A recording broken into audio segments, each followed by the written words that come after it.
It's Wednesday, October 16th, and at least 7 million people have voted early already in the 2024 election. That means it's basically election day now and every day through the official election day. Georgia just recorded a record day of early voting as they started their process. Over 300,000 people turned up on the first day of early voting, which is the most people who ever turned up ever in Georgia history. The Georgia Secretary of State website now updates every hour who's turned out, and they don't report by party registration, but they do offer information about race, and you could break it down by county level turnout. And there are a lot of claims being thrown out about, is this good for Trump or good for Harris or anything in between? And it's hard to fully know because, again, we don't know party registration. We certainly don't know what people actually do at the ballot box until election day or beyond when they release the actual results. But you can combine some of the data sources to say, like, are we having good days or bad days for each candidate? And so far, just based on the first day of turnout data in Georgia, we could say it's probably slightly good day for Kamala Harris. And I'll quote the professor at the University of Florida, Michael McDonald, who he runs a thing called the Election Lab, which provides a roll-up of all the data from the states. He said about yesterday, he said Georgia had 305,895 in-person early votes yesterday. Georgia doesn't have party registration, but they do have race and Hispanic ethnicity on their voter file. Yesterday, non-Hispanic whites were 56.4% of in-person voters. For the full 2020 early voting period, they were 58.2. So a difference of a little less than 2%. So nothing seismic, nothing major. At best, a marginally good day for Harris, probably a wash.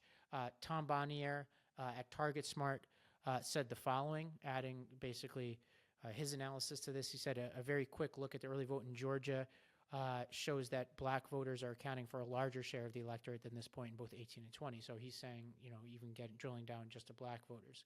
So that's probably marginally good news for Harris. Michael Pruser, who's another data guru, offered us some numbers that we can peg against the numbers that we're getting here, which he said a quick way to check how well a county like DeKalb or Fulton, which are two Democratic-leaning counties, is doing to compare their share of the early vote totals, mail-in person, over previous election cycles. And he basically shows that in 2020, both DeKalb County and Fulton County had larger shares of election votes cast for as the total of all early votes. They had larger shares in 2022 than in 2020. So basically what he's saying is if the numbers that come in, and he says he was going to update this later today, so by the time this video is out, you might want to go to his Twitter page, his X page, because he may have updated this already. If the if the percentage of Fulton and DeKalb County early vote is close to the 2022 numbers, then you'd say, all right, at this point, it's a good season so far for Democrats. If it's closer to the 2020 numbers or even lower for Democrats, then you'd say it's a good day for Trump. So keep an eye on those numbers. In Pennsylvania, Pennsylvania does not offer early voting, but counties they make absentee and mail-in ballots available to voters in person up to 50 days before Election Day. Trump has already claimed that he's ahead in the early vote in Pennsylvania, but by my reading and the reading of some of the experts I've been watching, that does not seem to be the case. The numbers that we have right now show that registered Democrats, they do release data by party registration in Pennsylvania, registered Democrats accounted for, so far as of this recording, 65.9% of votes cast thus far. For context, in 2020, registered Democrats accounted for 64% of the mail-in ballot then, and Biden won 57.7% of the mail-in ballot that year. So there's the difference between registered Democrat and who was voting for Biden. So they're trending slightly ahead of where they were last time around.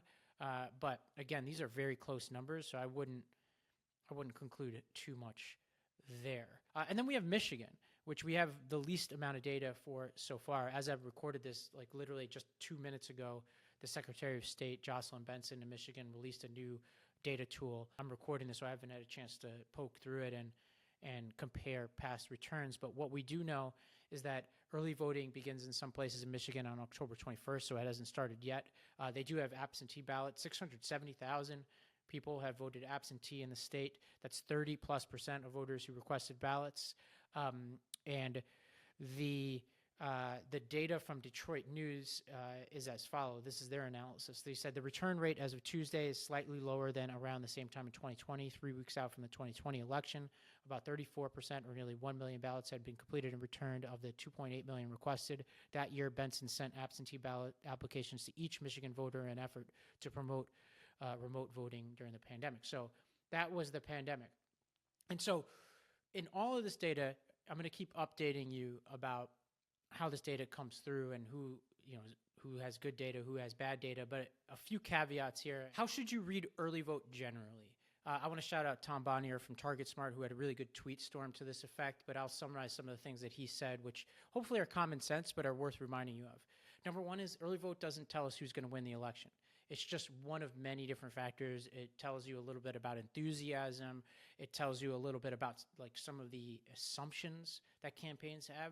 For example, Trump is heavily reliant on sporadic first-time voters, usually young men, right? So if we see an uptick of that demographic voting, which in some states you could tell, that tells you something about the election. Obviously, it doesn't tell you who's going to win. Context is everything.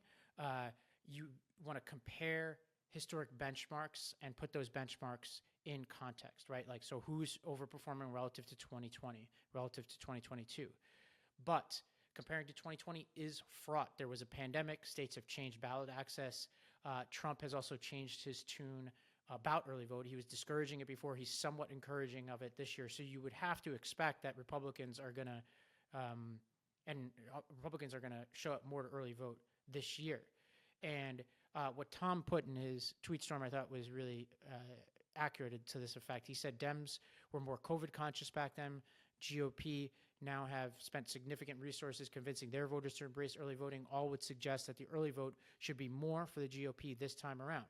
So he said, if Democrats' early vote is closer to 2020 shares, or if they're ahead of 2020, that's a very good sign for them, right? That would be a data point that would tell you something really meaningful. If it's less than 2020, you expect that. If it's significantly less than 2020, well, then you're starting to talk about really good territory for Trump.